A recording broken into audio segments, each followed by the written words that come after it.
Edgar Allan Poe once said, "The death of a beautiful woman is unquestionably the most poetical topic in the world."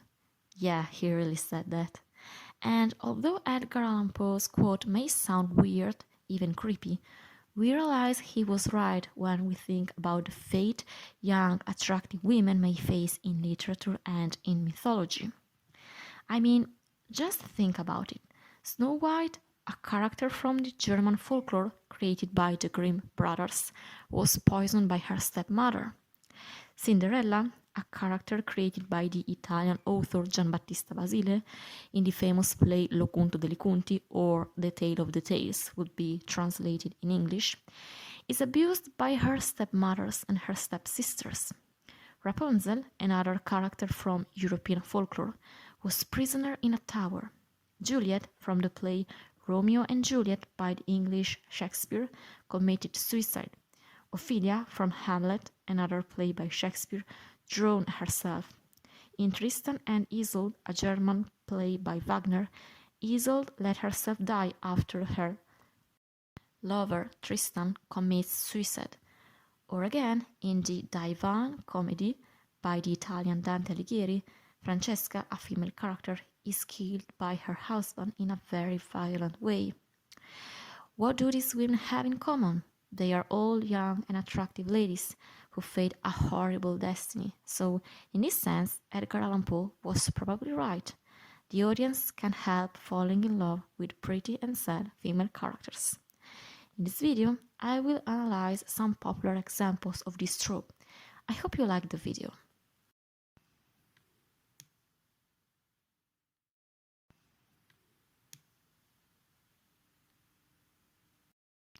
So I will start with Satine from the musical romantic drama Moulin Rouge, directed by Baz Luhrmann in 2001 and played by Nicole Kidman.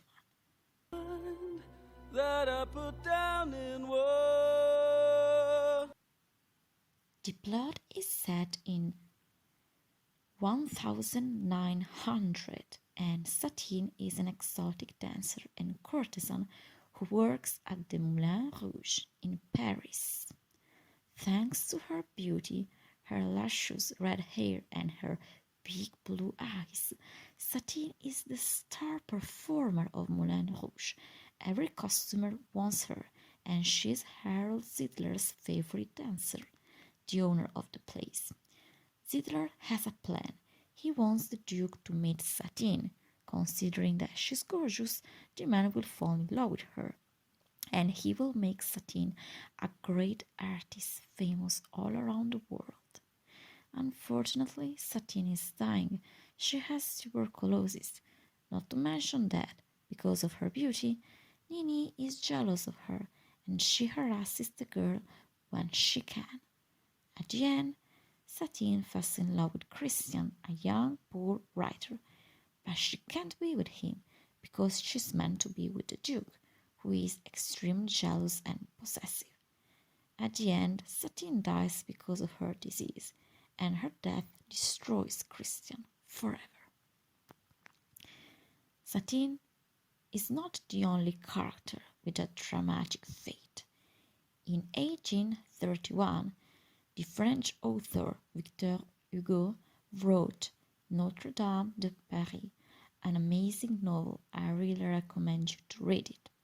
Disney also created the animated film, but I can assure you that Hugo's plot is much darker and creepier. First of all, in the novel, the gypsy Esmeralda is 15 years old. In the most famous version of the movie, she was played by the Italian actress Gina Lollobrigida, who is actually a bit older. She's a grown woman. Frollo is the priest of Notre Dame, and he is absolutely obsessed with her. There is a scene in the novel when he hides in the closet of her room while Esmeralda is meant to make love to Phoebus, who is a soldier. At the same time, Quasimodo, the hunchback and stepson of Frollo, falls in love with Esmeralda, Whereas Frollo's obsession is creepy and insane, also considering that Esmeralda is an underage girl and Frollo a grown man and a prize. Quasimodo falls in love with her, but really a pure and innocent love. The gypsy, however, is in love with Phoebus, the soldier who is very arrogant and mean in the novel and who is meant to marry Fleur de Lis. However, Phoebus decides to manipulate the young Esmeralda and make love to her just because she's pretty, He just wants to make fun of her. He just wants to use her. At the end of the novel, Esmeralda is the victim of Frollo's obsession, who accuses her to be a witch, and she dies burning at the stake, while Phoebus marries Fleur de Lis, and he does not care about the gypsy girl. On the contrary, he says to his wife that it's Esmeralda's fault because he was under her spell, because she's a witch, obviously. Yeah, that's messed up.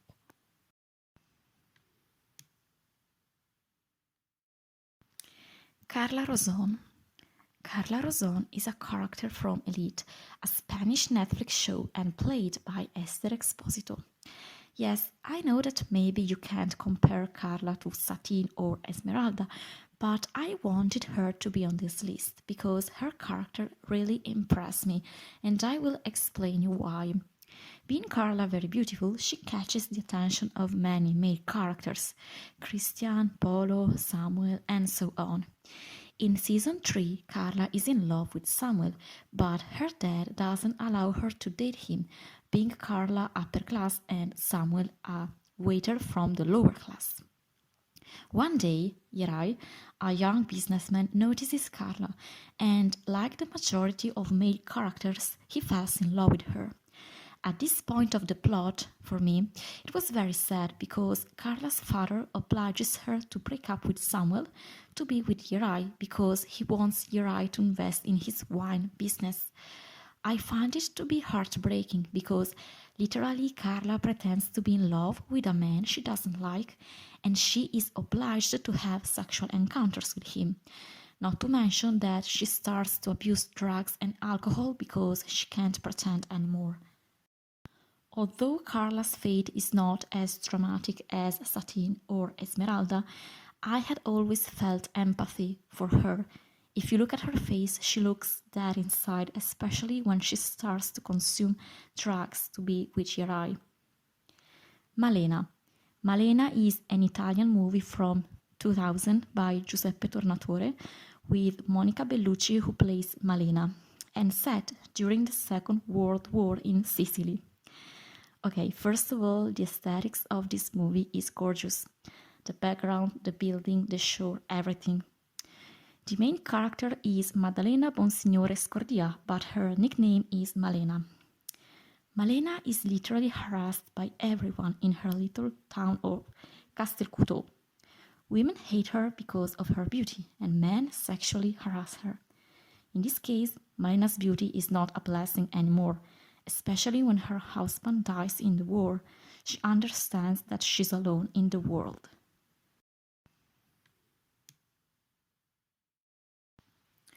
I would also like to talk about Helen of Troy, a character from Greek mythology and played by many actresses.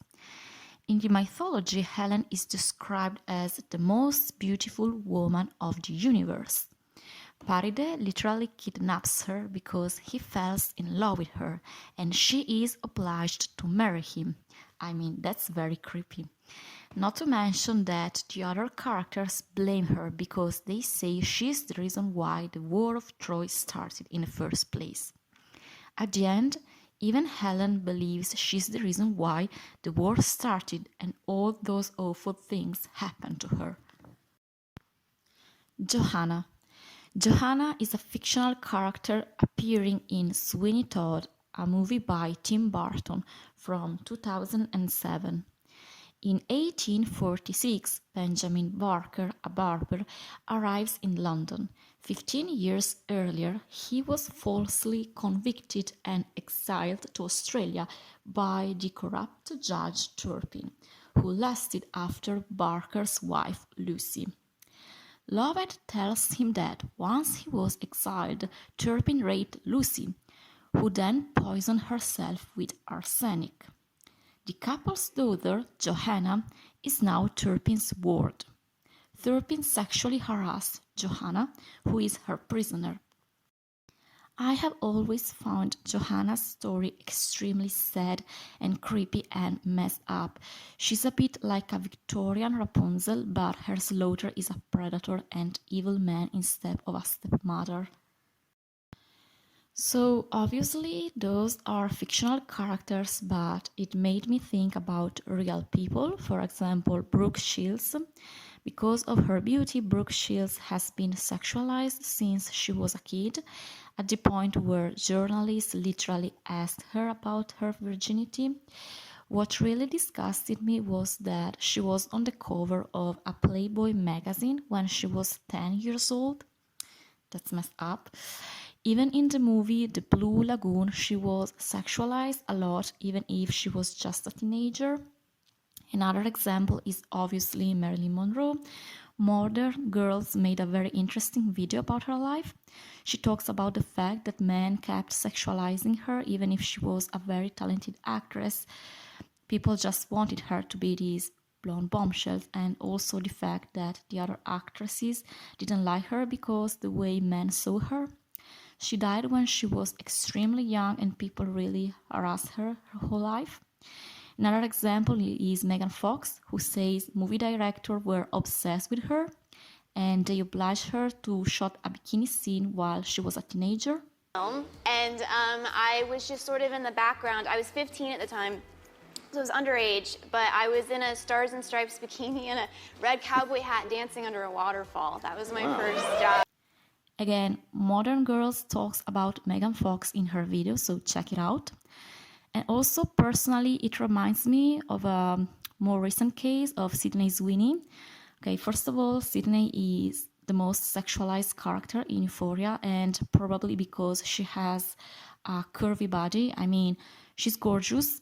She has a gorgeous body, but some scenes are really unnecessarily sexualized. And also, she was bullied by many women online. That's crazy. And when she politely asked them to stop because she's a very nice girl, they kept harassing her at the point where she was literally crying on camera, asking women to stop harassing her.